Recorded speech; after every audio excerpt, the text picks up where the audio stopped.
last time we stopped at the frequency table. And we said the frequency table is our tool in statistics to summarize our raw data. Our example was this example. If you remember about the emphasia, we have three types of emphasia.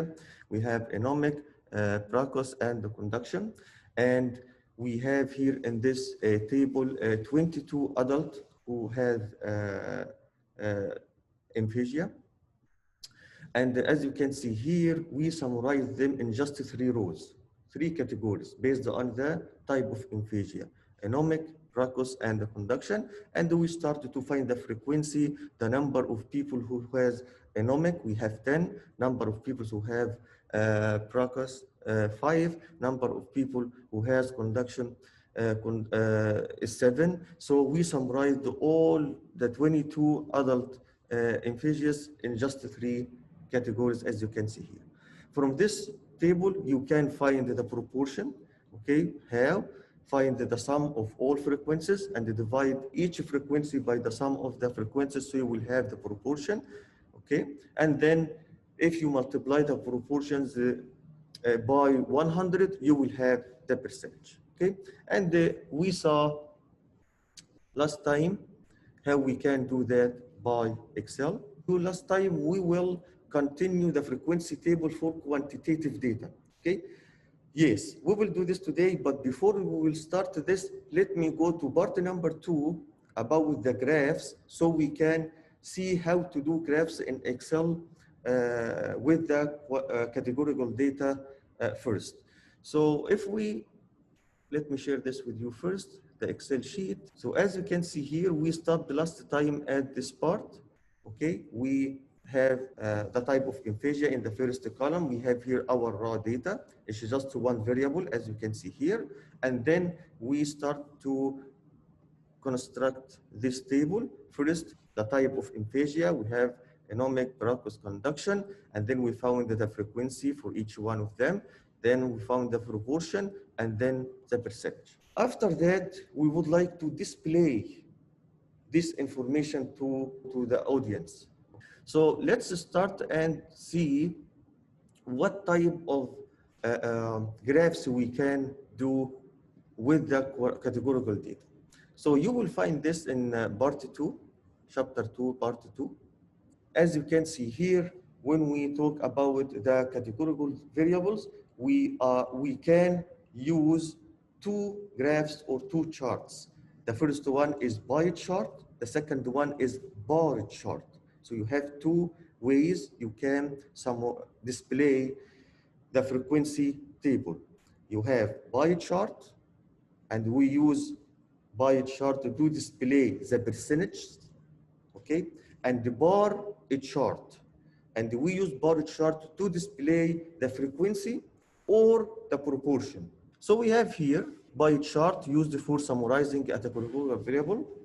Of course, we have a pie, and we have some slice for this pie. It's like pizza, if you like it, okay? And each slice of it represents a category in our frequency table, okay?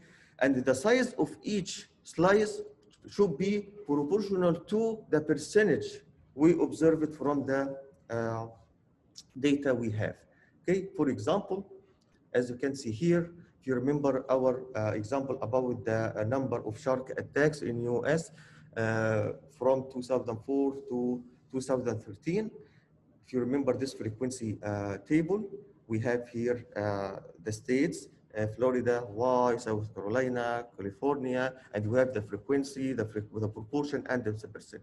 So if you would like to see the percentage of this shark attacks by the state, you can see it like we have here.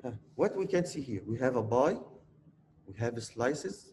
Each slices represent a category, and the size of each slice represents the percentage of this category comparing to the other slice. So as you can see here, most of shark attacks in Florida, so it takes about half of this pie, okay? And as you can see here, we have in this slice, it's written Florida, and the percentage 52%.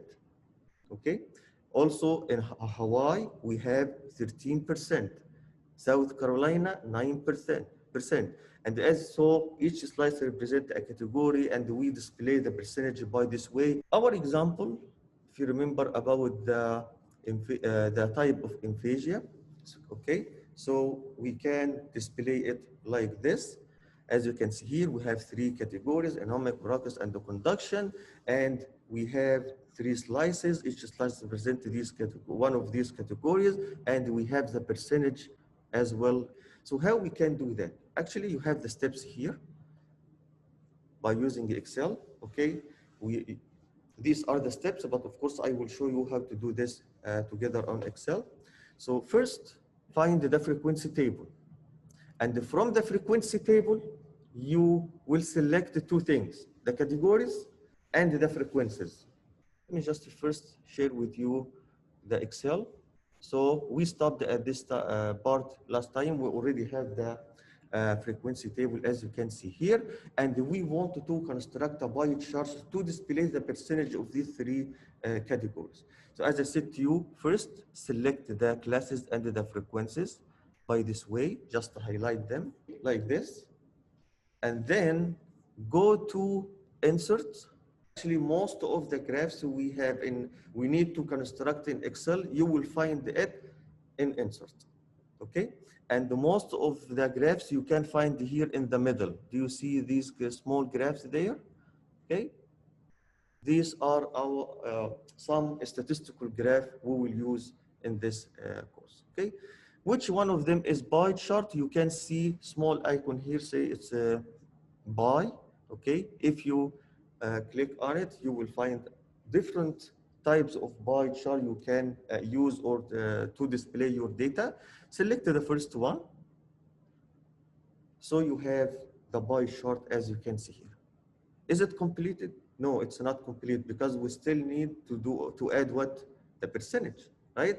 Yes, we have the legend there. The legend here give us three colors and the three names of our categories, but we need to add the percentage as I said to you.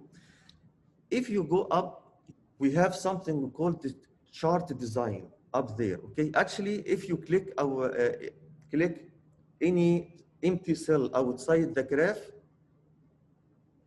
the chart design is gone, okay? But if you click on the chart, you will find the chart design appeared again, okay? So before you do anything, you have to make sure that you click on the chart and then go to chart design, okay? And there you have a lot of themes there or different type of bars. You can display them like this, as you can see here.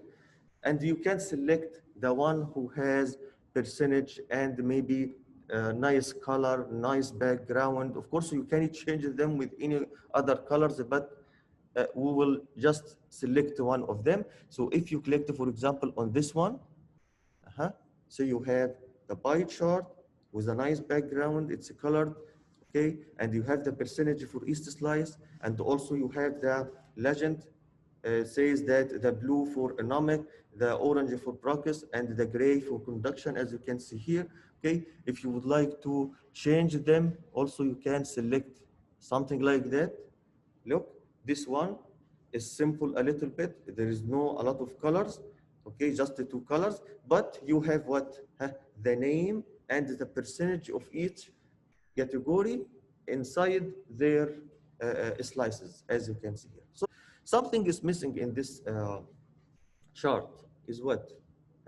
The title, as you can see here. It says just frequency, but frequency of what? We don't know. Anyway, you can change it by just double click on this word and change it. We can say here pie chart, or can say aphasia, for example. Aphasia types, for example, by a chart. Just to give any title for the graph, so the audience will know this by for what data we have, as you can see here. Okay. So this is the first graph we can use with the categorical data, the pie chart. And the pie chart is used to display the percentage. Don't forget that. The second one is the bar chart. Bar chart. So put this aside here. So same thing. Select the class and the frequencies like this. Okay. Go to insert, and then you will find up there something we call column. Okay, so click on column. You will have, of course, different type of columns you can use to display the data. We will select the first one. Okay, so you have the bar chart, as you can see here. Okay, so in the bar chart, you will find on the x-axis the categories, as you can see here: anomic, raucous, and conduction. And on the y-axis, you have here the frequency. Okay, and the height of each bar represents the frequency of each category we have, as you can see. Okay, so for anomic we have 10, for raucous we have 5, for conduction we have 7, as you can see. So you can see that from the graph, as you can see. You can add more elements to this graph to be more informative. Okay, like what? First of all, you can change the title. Okay, so you can say it's a bar chart, for example. Okay, for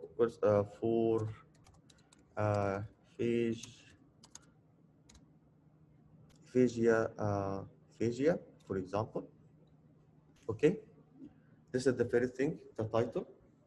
You can also add a name for x-axis and also a name for y-axis. You can put these two labels. Okay, how? Look, again, you have to click on the graph so you can see up there chart design. Okay, in chart design, the first icon there to the left, you have add elements. This icon, add elements.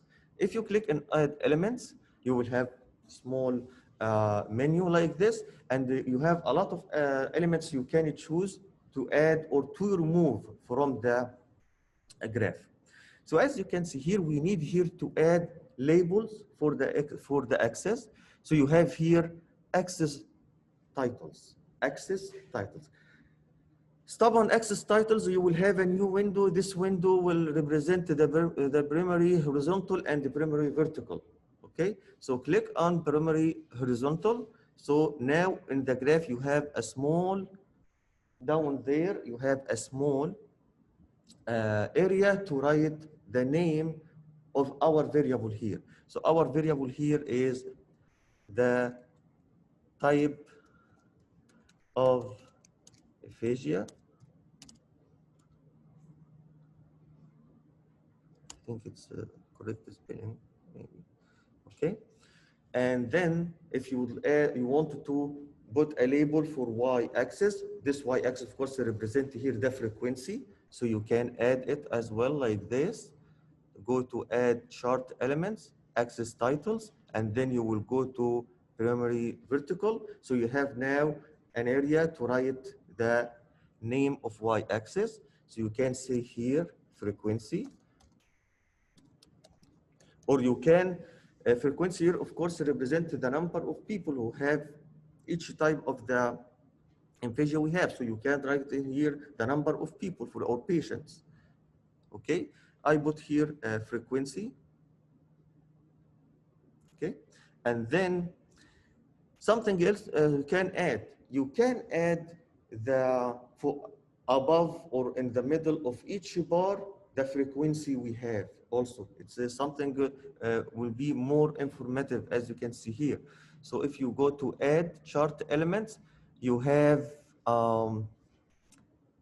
data labels, okay, and you can put the number. Of course, because we don't have numbers on the bars or inside the bars or above the bars, okay, we have none. But you can add these numbers to the center, as you can see here. You have 10, 5, 7 in the center of each bar, okay? Or you can change it to put them above, like here, outside. So above each bar, you have 10, 5, and 7, okay? This is more informative, especially if you have a lot of bars, okay? A lot of categories you have, so you can use the label here for the data, so you can show the frequency for each bar if you have a lot of bars in your graph. And as you can see, it's a so informative graph, as you can see here. So we summarized all the data about the type of aphasia into two graphs, pie chart or bar chart. Don't forget, bar chart, we can use it to display the frequency or the proportion, okay? So you can change this one by selecting the class and the proportion, like this, okay? Something I would like to let you know,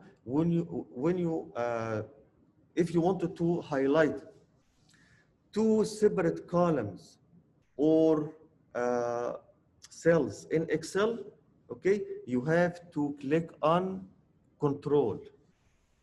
Who has Windows or PC, use Control. Who has Mac, press Command, okay, and still hold. Yeah, click on Command or press Command and still hold until you finish the highlighting, like this.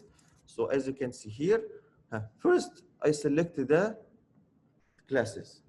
Now I press Command, I still hold, okay, and then select the proportion because we have between them the frequency. So these are two separate columns, as you can see here, okay, and then you can release your hand from command. So you selected two separate cells, as you can see here, okay, and then go to insert, bar again, column, and then you have a bar chart. Of course, you can change the colors and everything again, but now look at Y, and look the difference between this one and this one. Here you have numbers. Here you have proportions, as you can see here. Okay, and again you can add some elements to it. So you can add the names, you can add the labels for the data. We will put it outside, and as you can see here, so you can see the proportion, as you can see. Okay, so these are the type of graphs we can use to display categorical data. Something else, suppose you have a problem and have also different reasons that cause this problem. And you want to show higher reason cause this problem. Okay, so in this case, you have to arrange the bars from the highest bar to the lowest bar. Okay, I show you now how to do something like that. This chart called the Pareto chart. So first of all, select the classes or the groups we have and the frequency for each group, and then go to insert. From insert, you will go to statistical. There is another icon there, okay, called statistical. Click on it, okay, and you will see the second graph there. It's called Pareto, as you can see here, Pareto. Okay, so click on Pareto. So you have, as you can see here, the bars arranged from the highest one to the lowest one. So here you can compare between the type of aphasia here, which one is higher, anomic of course, and then conduction, and then practice. So you can see that, as you can see from Pareto chart, okay? This curve or this line, Okay, actually it's a curve, it's not line, but because we have just here three categories, it looks like the a line, but it's a curve. Okay, this is the cumulative percentage. What that means, the cumulative percentage, which means, okay, so the first point here in the middle, it's 45.5%, the first percentage for anomic, okay?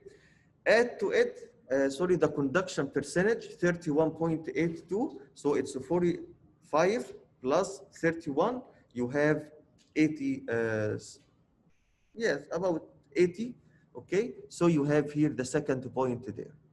Add to them 22.73, so you have 100%. This is the highest point on this curve, okay? So this is just to show the, as I said, to the cumulative percentage on Pareto chart, okay? So these three graphs, we can use them to display the categorical variables as you can see here, okay? Let's return to our presentation here. So we are done from the pie chart. Okay, again bar graphs here. This is some information about it. As I said to you, this is we can use bar chart to display the frequency or the relative frequency or the proportion, as you can see here. Okay. This is the bar chart for shark attacks, as you can see here.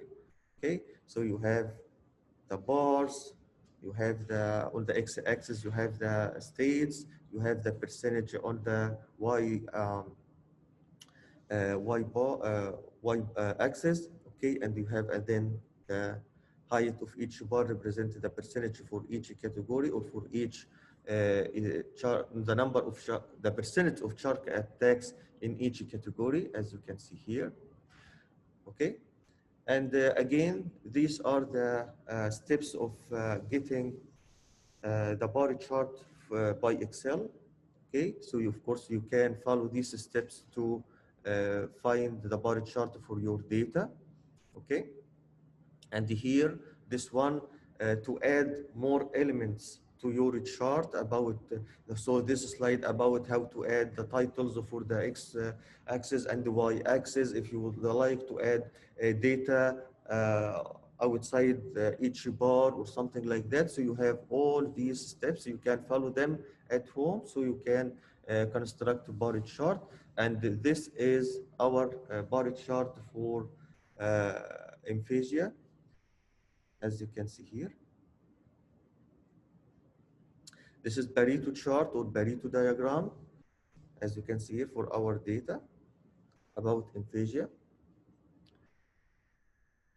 And this is the how to can find them by Excel, the steps again. Okay, so as you can see here. Also, you can something I would like to show you, but this is will be different from. We have a difference between Mac and PCs in this part. Okay, let me show you because you will need them for the histogram. We will talk about it. Let me show this quickly to you. Here, as you can see in the Pareto chart, there is no gaps between columns. Okay, all of them are sticks together, as you can see here. Okay, if you would like to make gaps between these bars, okay, I think you will click on the x-axis. So this is the x-axis. Double click, go to there. We have options. Should I have here? Gap width, the first option, gap width. It's a 0 here. So you can change, for example, to 1. Change the width of the column, as you can see. So in if you have Mac, so you will go to the x-axis, double click on x-axis, you will have the format axis to the right, select this icon about the axis options, and you will find the gap width, change the number there to any other number, because in most cases you will find it's 0. So there is means there is no gaps. If you put any other numbers, for example, 0.5, so you start to have gaps uh, between the bars, as you can see. Okay. So this is the way of finding or making gaps between bars on Mac. So again, on Mac, you will double click on X-axis and then go to format axis to the right, axis options, gap width. For PCs, it's you can find them on the our presentation here. Okay, you will go to the column itself, double click on each column, okay, and then you will find to the left, to the right, also, as you can see in this graph, something called the series options gap width, and you can change the number there, so you will have gaps between bars. Okay, because Pareto chart, you have to have gaps between bars. You have to have gaps, okay, like this. So you have to have gaps between bars when you construct a Pareto chart in this case. Okay. Okay.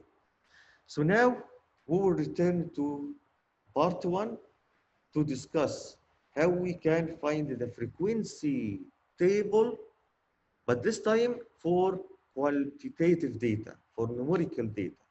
So the previous part was about what? The categorical data or qualitative data. Okay. Now we will talk about the quantitative data, how we can find the frequency table for the quantitative variable. Okay. So this table is like the frequency table for the categorical data, but here you have numbers. So first, you have to find the range of the data, the range of the data. How we can find the range of the data? Too easy. Find the smallest number and the largest number in your data, okay, and subtract, of course, the maximum minus the minimum, so you have the range of the data. We call it the range of the data, okay? The idea here is we wanted to divide this range into intervals, okay? And then we can construct the frequency table, okay? These intervals in Excel, we call them bins. So in Excel, don't forget, we call these small intervals, we call them bins, okay? This is the frequency table for gas mileage. We have data of 100 gas mileage for different type of cars, okay? And here, this is an example for the frequency table. As you can see, the intervals here started from 30 miles per gallon, okay? And end with 45 in gallons. So how we can find these intervals? This is the first problem we have to solve when we have quantitative data. And then after that, it's easy to find the frequency because you will look at the data one by one and you will put them in the intervals that belongs to it in this case. Okay, so for example, we have one car can make from 30 to less than 31 mileage per gallon, one car. Again, we have another car, the second interval, okay, can make 31 to less than 32 mileage per gallon. We have 4 cars can make 32 to less than 33 mileage per gallon. So as you can see here, the frequencies represent the number of cars that belongs to each intervals we have. To divide the range, there is no thumb rule, but most of the people doing it or follow this table. Look at this table. First of all, you have to determine the number of classes or intervals first. But to determine this number, you have to know how many data I have. Because if you select two small numbers of intervals or number of intervals and you have a lot of data, okay, this will not show you the distribution of our data.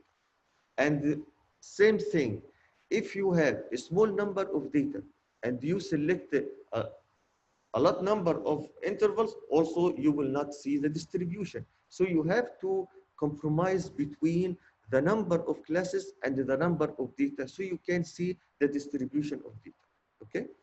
So look at this table. Suppose you have 25 numbers or less. So in this case, you should use number of classes, 5 or 6 classes, okay? If you have from 25 to 50 numbers, so in this case, you will select the number of classes from 7 to 14. If you have more than 50 numbers in your data, so that means you can select the number of classes from 15 to 20. And as you can see here, we cannot go more than 20 because more than 20 will be a lot of interval, as you can see here. Based, of course, as I said to you, there is no thumb rule to control this part, but if you have, for example, 1,000 numbers in your data, I think you can increase the number of classes based on the range of your data, because if the range is so wide, you can divide these intervals more and more than 20 classes or intervals, okay? And then you will find the width of each interval. To find the width of each interval, you will follow this equation. You have here the maximum value minus the minimum value divided by the number of classes you chose in the previous step. This will give you the width of each interval, okay? Usually you have to round this number up to the nearest integer. Always, even you have 0.00005, round it up to the nearest integer, okay? And then you start to construct the intervals, starting from the smallest value. You will add the width, so you will have the upper limit of this interval. In our data, the smallest number was 30, and the width there is equal to 1, so you will add 1. So the minimum number for the first interval is 30, and the maximum number will be 31, okay? You will start the second interval with 31, and you will add the width, 1, so you have 32, and the next one will start with 32, you will add the width, 1, so you have 33, and so on, until you have all intervals that equal to the number of classes you choose from the beginning, okay? How we can pronounce the interval? As I said to you, when I started the example, I said 30 to less than 31. I didn't say 30 to 31. I said from 30 to less than 31. The next one, 31 to less than 32. Next one, 32 to less than 33. Okay, so let me show you how we can do this by Excel. So this is the steps, and I will show you how to do that by Excel. Okay, so we have here the data. As you can see, this is the EBA mileage. Okay, you have here, as you can see, if you go down, you have 100 number. Okay, don't say it's 101 or 101. Okay, no, it's 100. Don't forget that we have what? A title in the first cell. So we have 100 numbers. It's not 101. Okay. So how we can find the intervals for this data. First of all, find the minimum number, okay? Of course, you can look at these numbers and define the minimum. This is because it's two small numbers. The number of data is small, but if you have 1,000, oh, you cannot find the small number. You will not look at all these numbers. So you have a nice function here in Excel called minimum function. You can use to find the minimum number among all data you have. So we will find first the minimum number here. So start with equal. Minimum number is the MIN. Actually, you will find it here in this menu. Okay, and then select the data. Okay, so as I said to you last time, go to the label of the column that contains the data and click on it like this. So it's written here in the function A to A, which means select the minimum number from all data in the first column A, as you can see, and then enter. So the minimum number is 30. Okay, one more. So again, equal MIN. This is the name of the function, minimum, or you can choose it again from here, and then select the first column there. Just click on the label A there. Okay, and then enter. So you have the minimum number.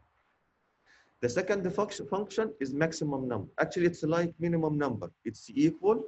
This time is max, M-A-X. Okay, so you have max here, and same thing. Go to the label of the first column we have here, and then click on it, and then enter. So you have the maximum number 44.9. 44.9. Okay. We need to determine the number of classes. As I said to you, it's based on what? The number of data we have. Here we have 100 numbers. Okay. So if we return, let me return quickly to our slides. Here to this table, it says what? More than 50 numbers, you can choose from 50 to 20. From the number of classes will be from 50, sorry, I said 50, 15 to 20, okay? 15 to 20. So say we will select 15, okay? So we need to divide this range into 15 intervals or 15 classes, okay? So return to the Excel. So we will put here 15, 1, 5, as you can see, okay? The class width, I said to you, the class width is equal to what? The maximum minus the minimum divided by the number of classes, okay? And we have those stuff here. So the width will be, it's a function. You will write this function by yourself because it's a addition and the division. So it's equal, okay? Open parentheses. We need the minimum, the maximum minus the minimum. So will be 44.9. I clicked on 44.9. So it's written here A3. A3 is the location of 44.9 on the sheet. Minus the minimum, click on 30. It says here E2. This is the location of 30 on the sheet. Close the parentheses. Divided by the number of classes. Here you can click on the number of classes 15, or you can write 15. Doesn't matter. You will have the same answer. Okay? Like this. So the width here is what? 0.99333. As I said to you, for this equation, always round the number up to the nearest integer.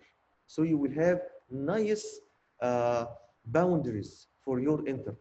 Okay? We don't need decimals and fractions with the interval. This will make the table more complicated. Yes.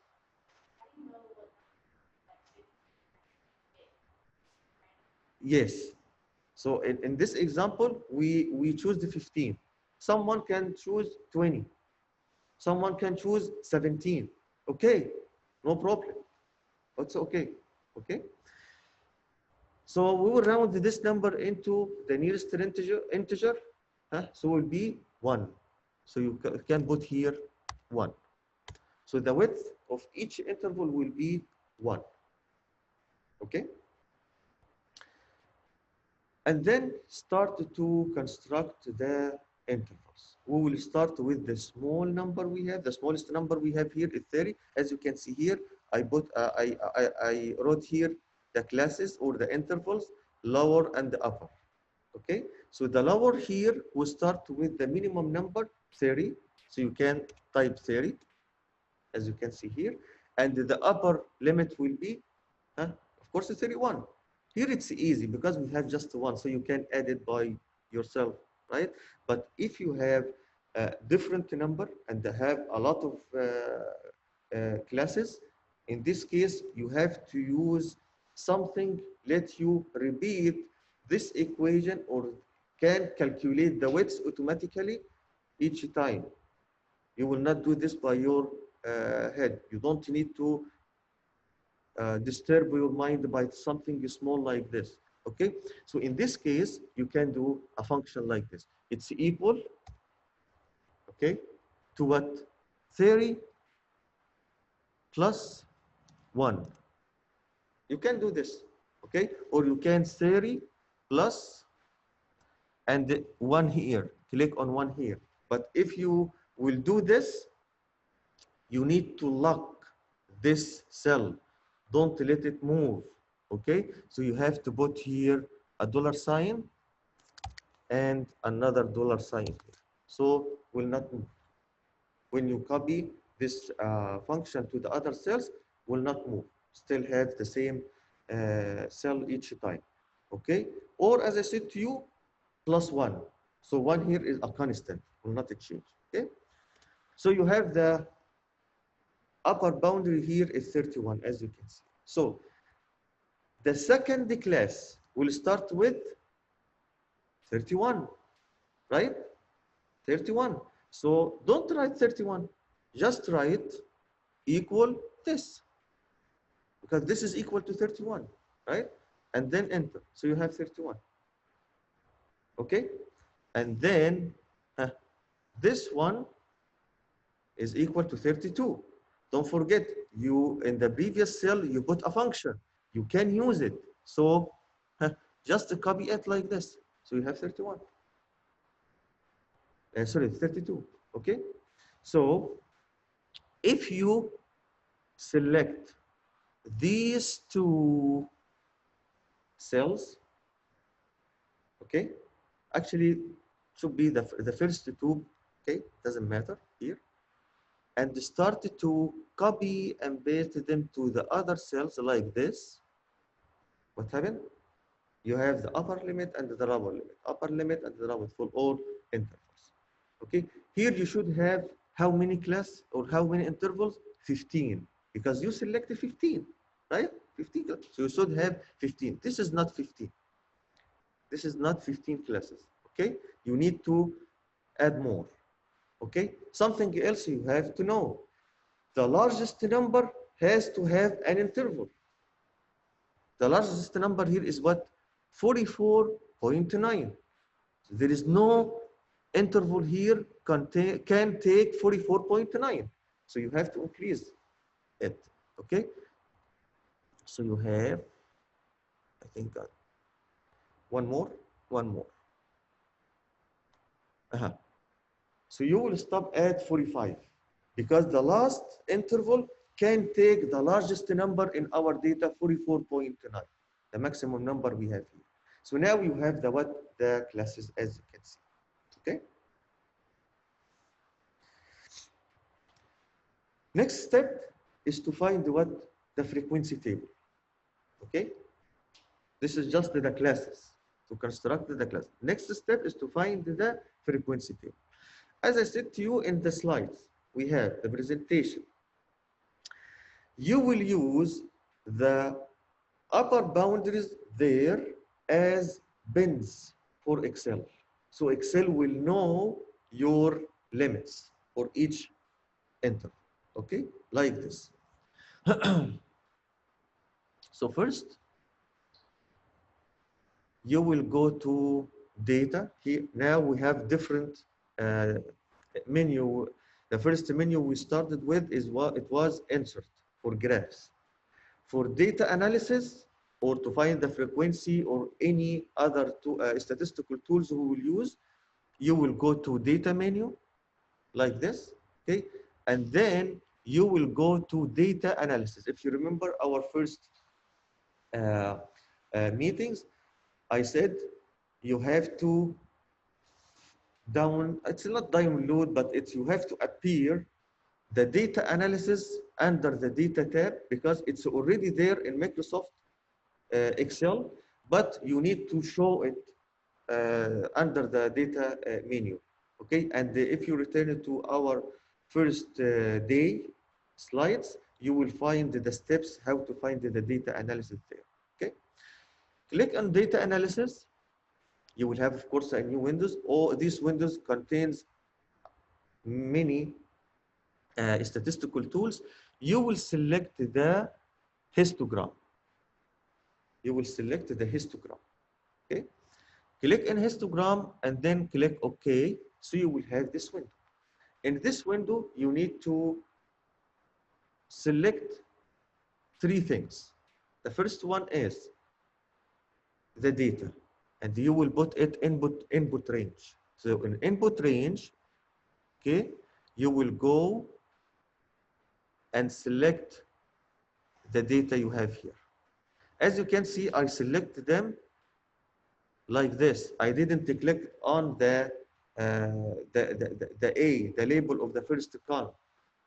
When you use functions, you can select the label of the columns A, B, or C, whatever the data, wherever the data there.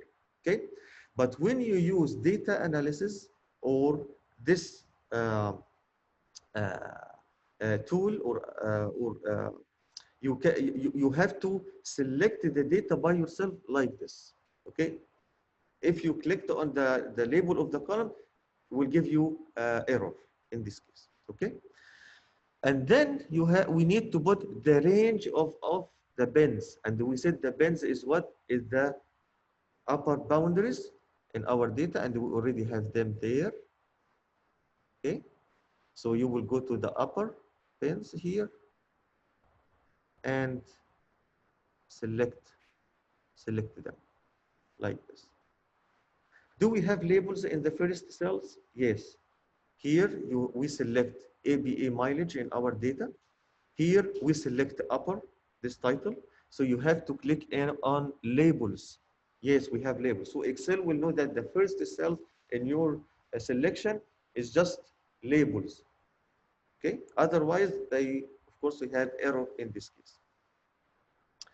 And then where you would like to put the frequency table. So you have to select one of these three options. Output range, this means you will select any empty cell in the sheet, or you will put the frequency table in new worksheet, which means you have another file, or another sheet. Down there you have sheets actually. Do you see this? This is sheets. We call them sheets. Okay. Or new workbook, which means you will put the table in completely different file than the file we open here. Okay, we will select the first option because you wanted to put the frequency table here in this sheet. Okay, so select any empty cell, any empty one, say here, for example. So I want this up a little bit. So say it's here.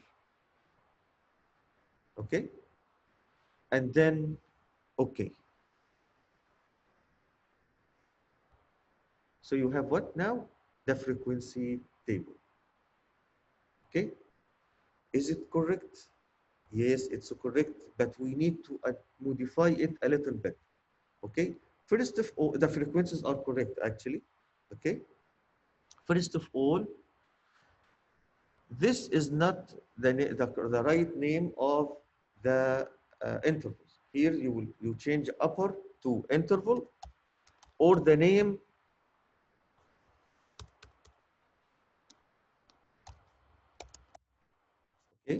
like this. You change it like this, okay? And under intervals, you should have the lower limit and the upper limit. Here you have just the upper limits for intervals, okay? So you need to rewrite the upper limit and the lower limit in this interval. Actually, I put them here, as you can see, so I can take them, copy, and paste here,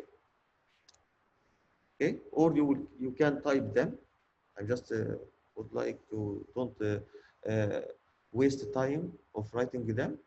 And something else, the last interval here, it says more. And we don't have more than 45 because look at the frequency, it's 0. So you don't need this interval. So all you need, just delete them like this. So now you have the frequency table for the data or the EPA mileage, as you can see. Okay. You will find the steps also on the slides. Let me return it to the slides so you can see where exactly. So these are the steps, as you can see. So the first two steps here, the first one, step 1, and the step 2 here, these to construct the lower and the upper bounds, the intervals, okay? And then you have here the steps to find the frequency table by Excel. So as you can see here, you will go to data, you will find data analysis there, you will have this window, this is the third thing here, you will select the histogram, okay, so you will have this window, you will put the data range in the first part here, input range, and then the bin range, and again the bin range is what? The upper boundaries of our intervals. If you select the labels, you have to click on labels. If you didn't select if you don't select the labels, don't click on labels. And then the output range, as I said to you, any empty cell, okay? And then you will have, of course, you will do the modification we did. You will change the label up there to classes or intervals, and you will rewrite the name of the classes or the intervals by this way, okay? And you will remove the last one, the last intervals more, you will remove them from the table, so you have the frequency table, as you can see, okay? So how we can display this data? During our steps, I said select histogram, right? Actually, this is the name of the graph we use to display the frequency table for quantitative data. It's histogram. Histogram, okay? Histogram. Actually, here you have two ways to construct the histogram. Two ways, okay? I will show you these two ways. Okay, of course, one of them is easier a little bit, the second one. But in a way, I will show both ways. So the first way, I will return to Excel quickly.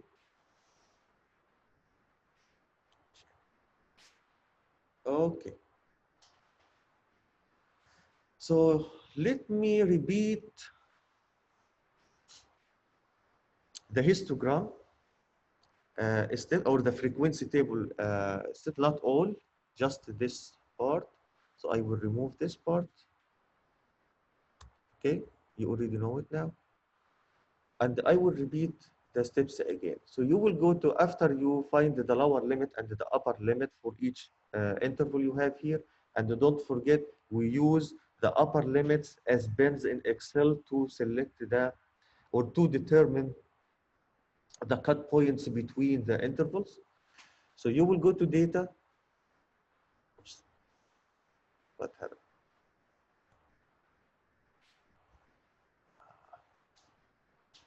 So you will go to data, data analysis, histogram, okay. And again, you will select the range of the data, it's already there. The bins, it's already there. We select the labels, there. Output, it's there. Okay. Look at the last three things. You have here Pareto, sorted histogram. You have cumulative percentage, which means they will add another column um, to the frequency table, give you the cumulative percentage, okay? Or chart output. The histogram is the last one, chart output. So click on chart or select the chart output and then okay. It's hidden, okay. So again, we have the frequency table again. And this time, because we select the chart output, you have, as you can see here, the histogram. So this is the histogram. Is it correct histogram? Yes, this one is correct, but we need to modify it a little bit. First of all, the histogram, it's like bar chart except one thing. There is no gaps between columns, no gaps. So you have to close these gaps. Do you remember Pareto chart? When I show you how to find the gaps, same thing you will do here, but to close the gaps. Okay? So to close the gaps here,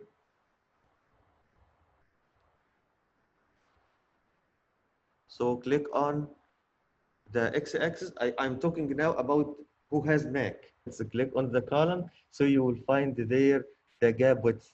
So you can increase or decrease, as you can see here. Okay. If you have PC Windows, so you will click on x-axis, double click, so you will have the gap width. If you have Mac, click on the columns itself, so you will have the gap width. So this is the difference between them. Okay. And as I said to you, we shouldn't have gaps, so you will close the gaps by putting gap width is equal to 0, so you have now the frequency the histogram as you can see. Okay, don't forget to remove the last interval. More, we don't have more. Remove them, and you will find them disappeared from the graph as well. Look, it's gone. More, there is no more. Okay, and again you have the frequency on the y-axis, and something here is not right as well. The x-axis, here you have just one number, 31, 32, 33, but these are intervals. These are not just the distinct numbers. These are intervals. Okay, so you have to show these intervals on the graph. How? You will go to x-axis, okay, and then you will open select the data from here. Yes, select the data, and then look at this part, horizontal category axis label. Okay, you should select here these numbers or this type of writing the categories, and then okay. Look, so now you can see the intervals. Of course, it's we need to just stretch them a little bit so you can see them correctly, like this. So you have the intervals. So the first one from 30 to less than 31, second one from 31 to less than 32, and so on. Don't forget that we are dealing with continuous variable, right? And this can, so you have to no gaps, and as you can see here, also between 31 in the first, this is the upper bound in the first interval, and the second interval starts with 31, which means there is no gaps between them. These are all continuous data, as you can see here. So you can see the distribution. Of course, This distribution, we will talk about what is this distribution. It is symmetrical, skewed, okay? But here, in general, you can see two things. First of all, most of the data around the what interval? You will look to the middle, right? The middle of the graph. Look at the middle of the graph here. The highest bar here is 36, 37. So most of the data around these two numbers, 36 to 37. Okay, and this data is spreading on the line numbers from 30 to 45. And you will know, look, we have a gap here. There is nothing for 43 and 44 interval. It's empty, as you can see here. And then you have data in 44 and 43.5. What that means? That means this part, we call this outliers. Then we will talk about it next time. So from this graph, you can, as I said to you, you can observe the center of the data, which means the highest bar we have here on the histogram. Is it symmetrical or not? What is the range of the data? Do we have outliers or not? So you can figure out with that from the histogram. We return to the, okay, so part 2 here, okay? The histogram is the last thing we have in this. So this is an example for the, we have here an example for sodium in 20 breakfast cereals, okay? So you have the frequency table here, and then you have the histogram for this data, as you can see, okay? Here, these are the steps of getting the histogram from Excel, okay? So I showed you the first way of getting the histogram by Excel. The second way, if you don't want to construct the frequency table, but just need the histogram, you can follow the second way. First of all, click on the data you have. I think it's a click on the data in the first column. So you will select the column, the entire column. And then go to insert, because it's just a graph. We will not go to data tab, we will go to insert, okay? And then you have this icon about statistical. Click on it. If you remember this part, we have Pareto, the second one, but the histogram is the first one. So here the histogram. Click on it, and you have the histogram. Does this histogram, it's already represent our data? Yes, it's represent it.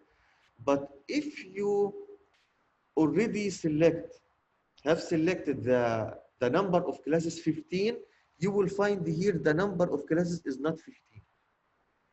Count the number of columns here. 1, 2, 3, 4, 5, 6, 7, 8, 9. So here you have 9, not 15. Okay? Because Excel here has different, can say different algorithm for selecting the number of classes. Okay? But if you would like to change this graph to have 15 interval, if you have Mac, click on the bar, just one click, and you go to the options to the right. You have format data series, and you will select the third one here. Actually, you have here 3 things. You will select the last one, okay? And you will have here bins. Bins here is auto. Auto here means Excel will decide according to its algorithm the number of classes. But if you would like to change this number, click here and select number of bins. Do you see it? Number of bins. As you can see here, the number of bins here is what? Is 9. And we want it 15. Just select, change it from 9 to 15. Okay? And then enter. So now you have the same histogram. Okay? Okay. So this is another way to, something else. If you would like to select or to construct the histogram based on the width of the column, actually you can select here bin width. Here, look at this number, 99333. What is this number? This is the width we calculated, if you remember. This is the width. It's 93333. And then we what? We round it up to 1. So all you need just to also here, you can change it to 1. So if you change the bin width to 1, you will have the same histogram that we have before. This one. Look at the intervals, 30, 31, 31, 32, 32, 33, because the width is 1 here. So here you have more than one option. You have two options actually. If you would like to, if you calculate the width of the intervals, so you can change, put it here, so you can change the, of course, so this will change also the number of intervals, or if you would like just to put the number of intervals, so you can put it, but in this case, it will calculate the width based on the number, the exact number we have from the width without any rounding. But if you would like to round it, you have to put here the bin width rounded to the nearest integer, as you can see. And this is the second way of getting the histogram, but without, again, this without the frequency table. Okay, this is a completely different way to have the histogram. So this is easier way than what we have before. But as I said to you, if you would like to have the frequency table, so you have to follow the first way. If you just want the histogram, the graph, without the frequency table, use the second way, as you can see. Okay. Okay. Let me return to our slides here. Okay. So we are done from the histogram. Actually, the histogram is one of our graphs for the quantitative data. We still have two more. These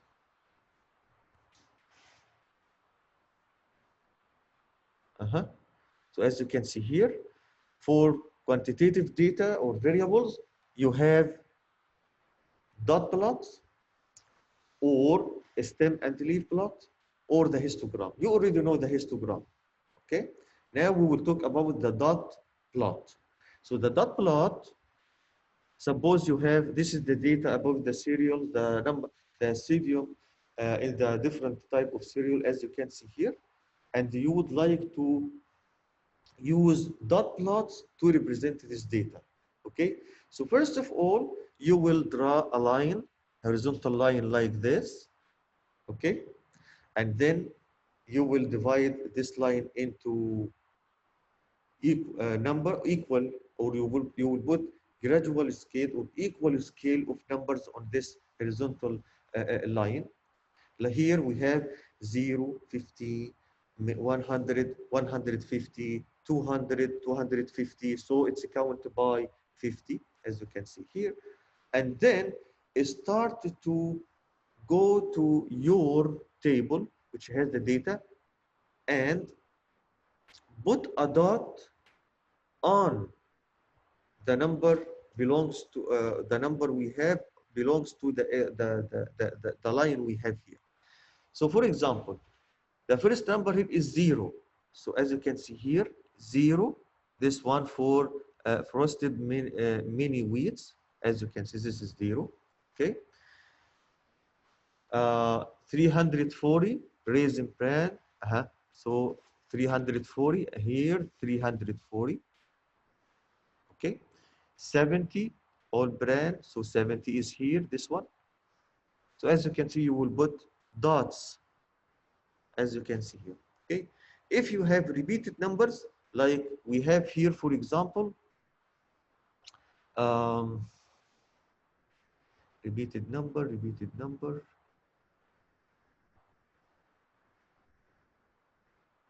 we have 140 and another 140 here. Okay, so if you go to 140 here, you will find the two dots are like this, one above the other. Okay, so that means when you add more dots, this gives you the highest of the interval we have here. Here, of course, the intervals is, or the width of the interval is equal to 1, because we just put one dot for each number. So that means the interval here is equal to 1. So if you have a small number of data, just use dot plots to see the distribution of this data. As you can see here, from this dot plot, most of the data around what? Around approximately 180, as you can see here. And also the range is so wide because it's starting from 0 to 340. So we have here a wide, or the data is spreading widely on wide range on the line we have here. That means that the variability here is so high, as you can see. Okay, that means you have here many outliers. We'll talk about the outliers, I think, after a while. Here we consider this point outlier. We consider this point an outlier. Maybe these 3 points or this point also are outlier. So these outliers usually makes the data is more variable than usual, because as you can see, most of the data is around 130 to 230, something like that. Okay, so this is the dot plots. A stem and leaf plots, here you will divide the number itself into 2 parts. So for example, if you have 10, that means you will divide into 1 and 0. If you have 12, that means it's 1 and 2. If you have 21, that means it's 2 and 1. So you divide the number itself. If you have 100, so it's 10 and 0. If you have 105, it's 10 and 5. Okay, so you will divide the number itself. Okay, that means you divide them into stem and leaves.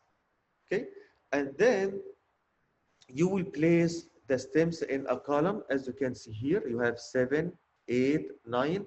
These 7, 8, 9 are the stems. Okay, and then you will put the leaves beside each number. That means if I would like to read this graph, here I have 76 and 79. I have 280 and the 181. We 82, 85, 86, 89, and 89. Here I have 91, 92, 44, 94, 2 of them, and the 96. So I can see here the data and the distribution in just one graph. Again, stem and leaf, it's useful if you have a small number of data. If you have a large number of data, it will be crowded, and in this case, the histogram will be better to see, to display the data in this case. Okay. So suppose again we return to before we can go the start. Don't forget to define the leaves.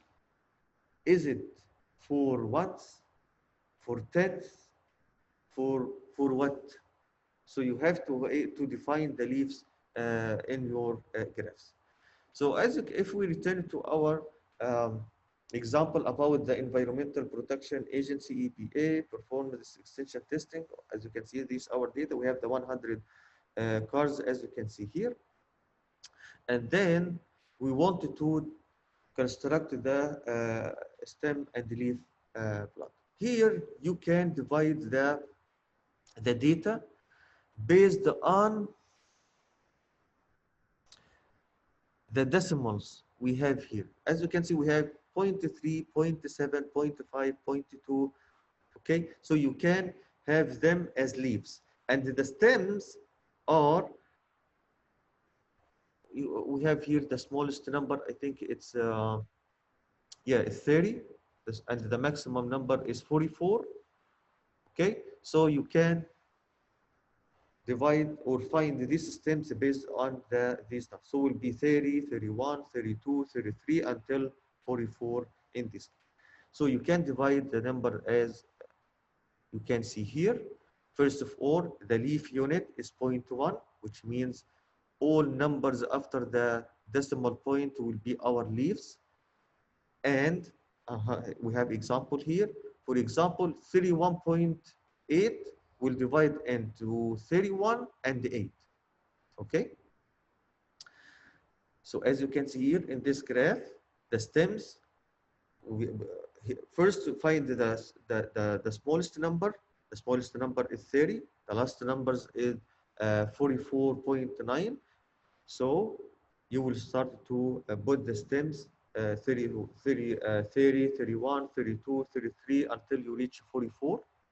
And then you start to put the leaves beside the stems. For example, the first number here is 36.3. So by 36, you will go to 36. You will put 3, as you can see here. Okay, this is the first number. 32.7. So at 32, you will put 7. At here you have 40.5. So at 40, you will put 5, and so on. Okay. So as you can see here, after you finish, you start to put the leaves in order from the smallest number to the largest number, as you can see. So as you can see, for 32 you have 5799. For 33 you have 126899. So these are the order of the leaves in each stem. Okay. So from this chart, what is the width of each stem here?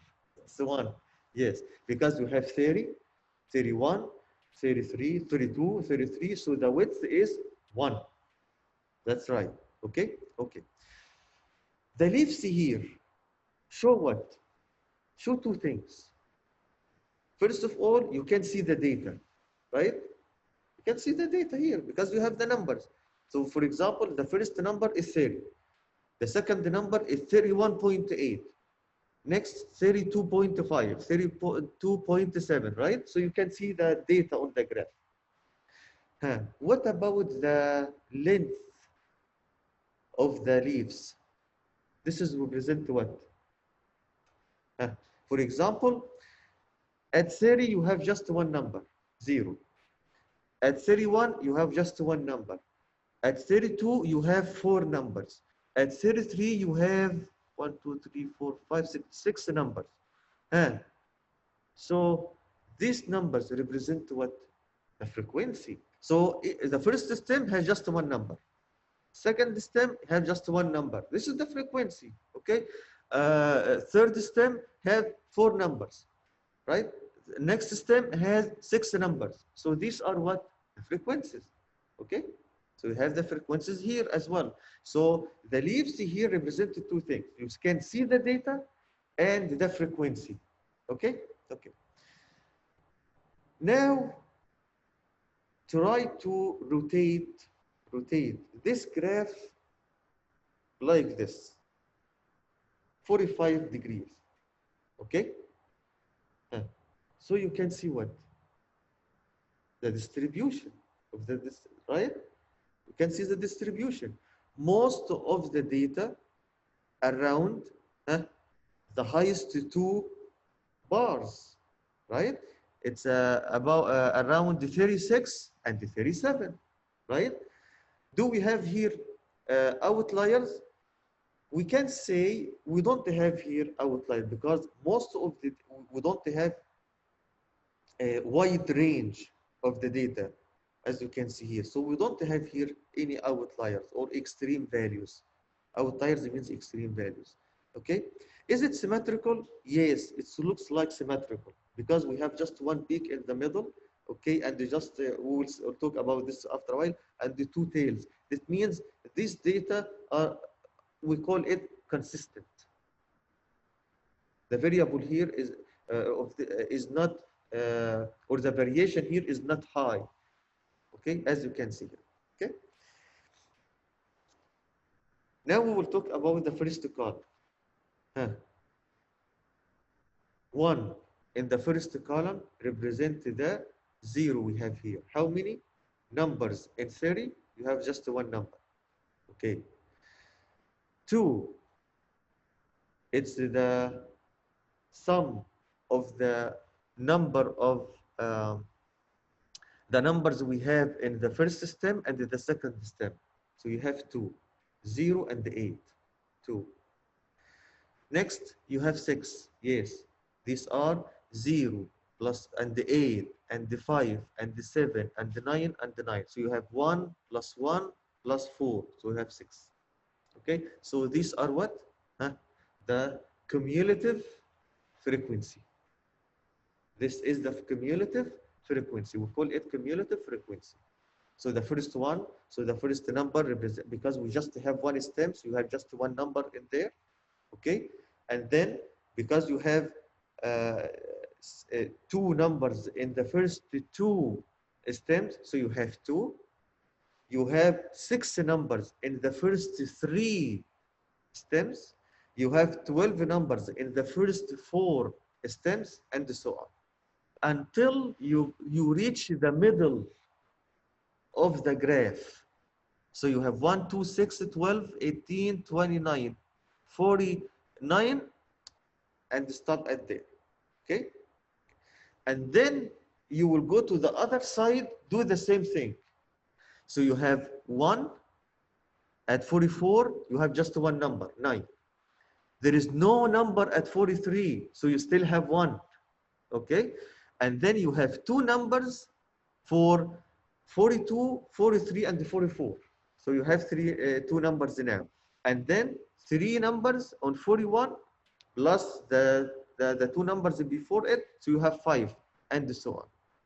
So as you can see here, the very left column are the accumulative counts from top to the middle line from the bottom, as you have seen here.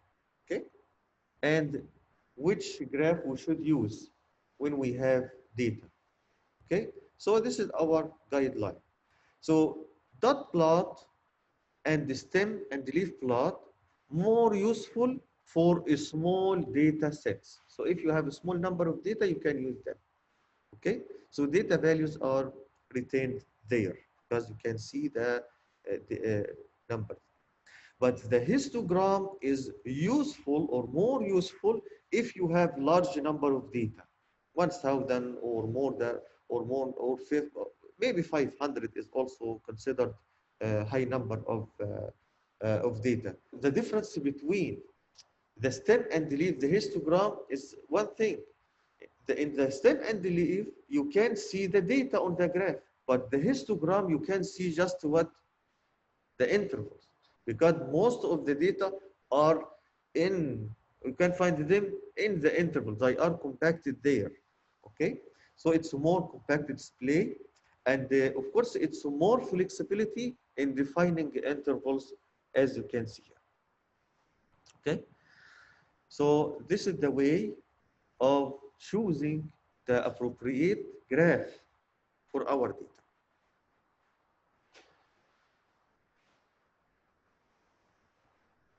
So how to interpret the histogram? So of course, the histogram will show you the entire distribution or the pattern of our data, which is consist of the center of the data, how the data spread over the number line, and the shape of the data. Actually, we will talk about the shape of the data after a while. So when you try to evaluate the distribution, okay, you will find that most of the data, about 50% of the data, we can find in the middle. You can find them in the middle. Okay. Also, the range, the range of the histogram will show you the spread of the distribution or the variability of the data we have here. The shape of the distribution, we have here three things: roughly symmetric, skewed to the right, or skewed to the left. Okay, and we can see them. We will see them after. Oh, we can see them here. Okay, so as you can see here, the symmetrical distribution, you have here just one peak in the middle, okay, and the approximately two equal tails. So because you have two equal tails there and just one peak, we call it symmetric distribution. But if you have, look at this one, skewed to the left, you have long tail on the left side of the distribution, and the most of the data are to the right. As you can see here, most of the data are here, and a few numbers of data are here. These data, we call them extreme values and outliers. So because the long tail will on the left, so we call it skewed to the left. Same thing for the right, skewed to the right distribution. Most of the data, we will find them on the left side of the distribution at the peak, okay? And then we have a long tail to the right. So because of that, we call it skewed to the right, okay? Sometimes you have one peak. Like here in the first histogram to the left, you have unimodal. Unimodal means you have just one peak. But sometimes we have more than one peak, like the right graph of the histogram here. You have, look, two peaks, one to the left, one to the right. So in this case, we call it biomodel. Normally, this is because you have here two different samples from two different populations. Two different samples from two different populations. You will have something like that, okay? Biomodel. And sometimes you have more than two peaks. So in this case, you have multi-model in this case. So again, these are what? The shapes of the distributions, okay? You will know when we go more or forward in our course, you will know it's so important to know the shape of the distribution from the beginning. Why? Because based on that, you can determine the appropriate statistical tools to do the inferential statistics, okay? Because most of the inferential statistics we will use in this class based on symmetrical distribution, okay? There is completely another or different statistical tools for skewed distribution, and we will not discuss these tools in this class. We'll just discuss the statistical tools for symmetrical distribution. And you will know that in most cases, normally we say symmetric distribution is normal distribution. Normal distribution. Okay, so you will hear me always say normal distribution. That means it's symmetrical distribution. Okay. Okay, these are some examples of skewed distribution. As you can see here, the lifespan. Okay. So as you can see here, most of the observation you can find them here. Okay, and this distribution is relatively skewed to the left, right? Because most of the lifespan, we can say it's around what 70 something, right? So most of the data will be here on 70, and the small number of children, their lifespan is too small. Okay, so we have extreme values to the left, as you can see. Okay. On the other hand, for the income, can say most incomes say it's around $45,000 annually. Okay, but there is some people have large income or high income, so we can find them to the right of the distribution there, as you can see. Okay, so it's a skewed distribution. So skewed distribution, of course, based on the variable we are dealing with, and of course it makes sense that for the income will be skewed to the right, and because few people have a high income, and most of the people have uh, moderate, can say, yeah, moderate on the middle income, as you can see here. Okay, same thing for lifespan. Most of the people can reach, uh, on the average, 75 years.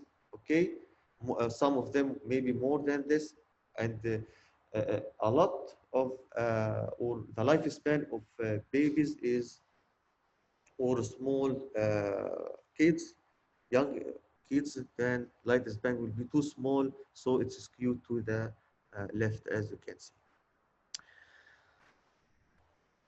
Another plot, but this plot is designed just for the variables, so you can collect over time. So because of that, it says time plots, time plots. So we use this type of plots to display the variable who were collected over the time. Okay, why we need such these plots? Because we wanted to know the trend of our variable. Is it go up, go down, or stable? So if you see something like that, you will know the trend. So as you can see here, on the x-axis, you have the time. Here, the time by year. Okay, so you have here the year from 1980 to 2012. Okay, this graph show what the incidence rate from this period. Okay, so you have the incident rate on the y-axis. And you have dots. These are the data we have at each year. And we connect them by lines. So you can see here something called the time plot. Sometimes we call it time series plot. Time series plot. Okay? And of course, you can see the trend. The trend here is going up. And also we have some extreme incident rate happened happened in 2012, as you can see. Okay, so you can see the trend. How you can find the time plot in Excel? So easy, not hard. So first of all, select your data. Just click on the label of the column, go to the insert, and from insert you will find here something called